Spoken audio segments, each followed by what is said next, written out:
I'm a 35-year-old guy living in the Midwest, working a steady job in IT. I've always been someone who values family above all else. My wife, 34, and I have been married for 8 years, and we have a 6-year-old daughter, who is the light of my life. For years, I thought we had a good thing going. Sure, life wasn't perfect, but we had a home, stable finances, and what I thought was a strong partnership. But it turns out, I was living in a lie far bigger than I could have ever imagined. This all started when I noticed something odd in our savings account for our daughter. We had set up a separate account for her when she was born, meant for her future, college, emergencies, that kind of thing. We were pretty consistent about putting money in there. But one evening, as I was reviewing our finances, I saw a withdrawal of $5,000. It was recent, and I hadn't touched the account. Confused, I brought it up to my wife, who immediately brushed it off. "Oh, that must have been a mistake," she said, not even looking up from her phone. "A mistake? $5,000 doesn't just disappear by accident. Something fell off, but I didn't want to accuse her outright, so I decided to investigate quietly. The next day, I went to the bank and requested detailed transaction records for the account. That's when the first bomb dropped. The withdrawal was transferred to a personal account under my wife's name, and then, wait for it, used to purchase high-end jewelry and electronics. I didn't confront her immediately. Instead, I played it cool and kept digging. Over the next week, I went through her emails, texts, yes, I know, a bit invasive, but at this point I had my suspicions, and social media. What I found shattered me. My wife had been seeing someone else, a co-worker. There were messages, pictures, and receipts for expensive gifts she'd bought him. And some of those gifts paid for using our daughter's savings. The confrontation happened on a Saturday morning. I didn't give her any warning. I just printed out the evidence, put it on the kitchen table, and waited for her to come downstairs. When she saw the papers, her face went pale. "What's this?" she asked, trying to sound indignant. "You tell me," I replied. "Explain why you're draining our daughter's savings to buy your affair partner a new watch." She tried denying it at first, saying it was all a misunderstanding, that I was overreacting. But when I pointed out the screenshots, the receipts, and the messages, she crumbled. She didn't even bother trying to apologize. Instead, she got defensive. "You don't understand how hard it's been for me," she shouted. "You're always working, always busy, and I needed someone who actually paid attention to me." I couldn't believe her audacity. "So, your solution was to steal from our daughter and cheat on me?" "I didn't steal," she snapped. "It's our money. I'm her mother too. I have a right to use it how I see fit." That was the moment I realized there was no saving this marriage. She didn't see what she did as wrong, justifiable, maybe in her twisted logic. I told her I wanted a divorce, and that's when things got really ugly. She begged, she cried, she screamed. When none of that worked, she turned to threats. "If you divorce me, I'll make sure you never see your daughter again," she said. "I'll ruin you in court." Her words stung, but they only strengthened my resolve. I reached out to a lawyer first thing Monday morning. I laid everything out, the affair, the misuse of funds, the threats, and he assured me that we had a strong case. The fact that she'd used our daughter's savings for personal expenses was not only immoral, but potentially illegal. Over the next few weeks, things got even messier. My wife tried to paint me as a neglectful husband and father. She went around telling her family and friends that I was controlling, emotionally abusive, and that the affair only happened because I drove her to it. Thankfully, I had the receipts, literally and figuratively. I made sure to document everything, from her financial misdeeds to the messages proving her affair. When her lies didn't stick, she switched tactics. She started showing up at my workplace unannounced, making a scene in front of my coworkers. She even called my parents, trying to get them to take her side.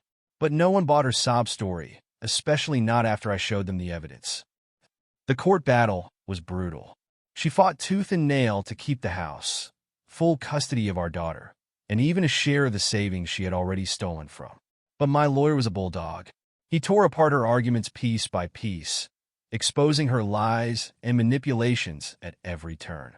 One of the most satisfying moments came during a deposition when my lawyer asked her, point blank, why she thought it was acceptable to use our daughter's savings to fund her affair. She stammered, tried to deflect, but ultimately had no answer. The judge didn't look impressed, to say the least. In the end, the court ruled in my favor. I was awarded primary custody of our daughter, the house, and full control of her savings account. My wife was ordered to repay the $5,000 she took, along with additional damages. On top of that, the judge gave her a stern lecture about her behavior, calling it an egregious breach of trust. Watching her sit there, humiliated, was one of the most vindicating moments of my life. Once the dust settled, I made some changes. I closed the joint accounts and opened new ones under my name. I also set up extra security measures on my daughter's savings, so nothing like this could ever happen again. As for my wife, or should I say ex-wife, I went no contact, except for matters involving our daughter. She still tries to play the victim sometimes, but I don't let it get to me. I know the truth, and so does everyone else who matters. Looking back, I feel a mix of emotions: anger, sadness, relief. But mostly I feel proud. Proud that I stood up for myself and my daughter, that I didn't let her entitlement or manipulations break me. It wasn't easy, but it was worth it. The aftermath of the divorce brought its own challenges. I had to explain to my daughter, in the simplest terms possible, why her mom wasn't around as much anymore. Mom made some bad choices, I told her, but I'll always be here for you. It wasn't easy seeing her little face scrunch up in confusion, but I knew shielding her from the harsh truth was the right call, for now at least. Despite everything, my ex-wife didn't give up on making my life difficult. A few weeks after the court ruling, I got wind of her trying to stir up trouble with my employer. She called HR anonymously and accused me of harassment, trying to jeopardize my job. Thankfully, I had a clean record and a good rapport with my team, so the claims didn't stick. Still, it showed me just how far she was willing to go to claw back some form of control. At one point, she even tried leveraging our daughter to manipulate me. She would cancel visitations at the last minute or show up late to drop-offs just to frustrate me. I started documenting everything. Every text, every missed handoff, because my lawyer had warned me she might try to build a case for altering custody arrangements. I wasn't about to let that happen. Then came the unexpected twist. While sorting through some of the financial paperwork post-divorce, I found more discrepancies. It turns out my ex had been hiding another account in her name.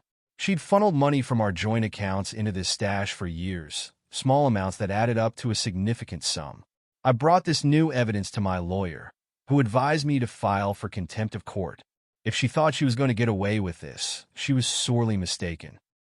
The court hearing for the hidden account was just as satisfying as the first round. When confronted with the evidence, she tried to argue that it was money she'd saved for emergencies. The judge wasn't buying it. He ruled that the funds, which amounted to nearly $20,000, were to be split evenly between us. That money went straight into an educational fund for our daughter, ensuring that not a penny of it would ever benefit my ex or her selfish antics. The best part? The judge also sanctioned her for contempt of court and ordered her to pay a fine for attempting to deceive the court.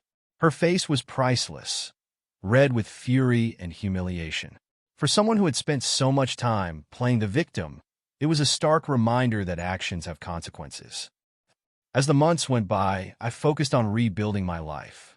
I threw myself into my work and spent every free moment with my daughter. We started a new tradition of dad-daughter days, where we'd go to the park, the zoo, or even just have a picnic in the backyard. It was my way of showing her that, no matter what happened, she was my priority. My ex, on the other hand, spiraled. Her affair partner dumped her not long after the court rulings, likely because the money well had run dry. She moved in with her sister, who didn't seem too thrilled about the arrangement. From what I heard through mutual acquaintances, she was struggling to find a stable job and was drowning in debt. While part of me felt a twinge of pity, I reminded myself that she had brought this on herself. One day, out of the blue, she tried to reach out. She showed up on my doorstep, looking disheveled and desperate. "Can we just talk?" she pleaded. "For old time's sake?" I didn't let her in. "There's nothing left to talk about," I said firmly. "You made your choices, and I've moved on. But I'm still her mother," she argued, tears streaming down her face. "Don't I deserve another chance?" "You had your chances," I replied, "and you used them to lie, cheat, and steal. My only concern now is what's best for our daughter. If you really care about her, you'll respect that. She stood there for a moment, as if expecting me to cave. When I didn't, she turned and walked away, muttering something under her breath. That was the last time she tried to play the remorse card with me. Reflecting on everything, I realized that betrayal doesn't just come from strangers or enemies. It can come from the people you trust most.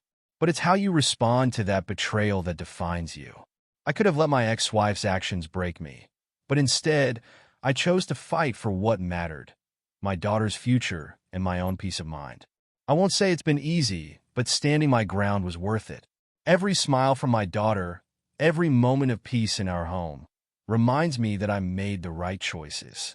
If there's one thing I've learned through all of this, it's that boundaries matter. And sometimes, the best revenge is simply reclaiming your life and living it well. If you like this story, hit that subscribe button and stick around. Who knows? Maybe I'll share how I handled the time my boss tried to pin his mistake on me. It's another wild ride you won't want to miss.